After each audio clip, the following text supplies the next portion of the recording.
बोलो लक्ष्मी नारायण भगवान की जय। वैशाख महात्म अध्याय 7वां। नारद जी कहने लगे, हे राजन, मिथिलापुरी का राजा श्रुति कीर्ति यह अद्भुत चरित्र देख श्रुति देव ऋषि के आगे हाथ जोड़कर खड़ा हो गया और कहने लगा, हे महात्मन, इस धर्म को विस्तार से सुनने की मेरी इच्छा है, जिससे इक्ष्वाकु वंश का राजा मोक्ष को प्राप्त हुआ। श्रुति देव कहने लगे, हे राजन, तुम धन्य हो जो युवा अवस्था में भी तुमको भगवान के प्रिय धर्म के लिए इतना प्रेम है। बहुत धर्मों के संचित शुभ कर्मों के बिना प्राणी की बुद्धि भगवान की कथा आदि में नहीं लगती। इस युवा अवस्था में इतना बड़ा राज्य पाकर तुम्हारी ऐसी मति को देखकर मैं तुमको श्रेष्ठ वैष्णव मानता हूँ। इसीलिए यह श्रेष्ठ वैष्णव धर्म तुमसे कहता हूँ, जिसके स्मरण मात्र से प्राणी जन्म मरण के बंधन से छूट जाता है।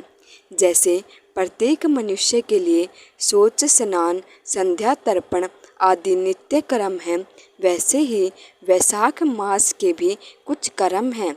वैशाख मास के धर्म जैसे जल का घड़ा देना, प्याऊ लगवाना, मार्ग में छाया करना, जूता खड़ाऊ, छतरी तथा पंखे का दान करना, शर्म को दूर करने वाले गोरस का दान, बावड़ी कुआं तालाब तथा धर्मशाला आदि बनवाना, नारियल ईख कपूर और कस्तूरी आदि दान करना, चंदन आदि सुगंधित द्रव्य, शैया खाट, आम और दूसरे फल पुष्प, सायंकाल शरबत पूर्णिमा के दिन सब तरह के अन्न पान का दान करना चाहिए।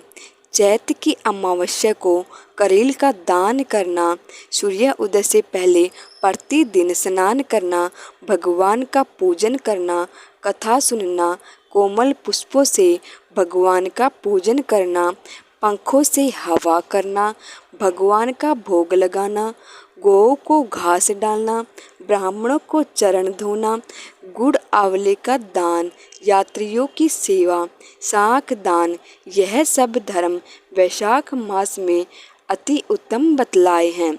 जो स्त्री वैशाख मास में भगवान का पूजन फूलों से नहीं करती, उनको पुत्र सुख नहीं होता, उसका पति और आयु भी नष्ट हो जाती है। इस मास में भगवान विष्णु लक्ष्मी और अपने पार्षदों के साथ इस पृथ्वी पर लोगों के घर घर जाकर उनकी परीक्षा करते हैं। जो इन दिनों उनका पूजन नहीं करता, वह रौरव आदि नरक में पड़ता है और फिर 5 बार राक्षस योनि पाता है। इसीलिए इस मास में अन्न और जल से भूखे प्यासे प्राणियों की अवश्य रक्षा करें। बोलो लक्ष्मी नारायण भगवान की जय।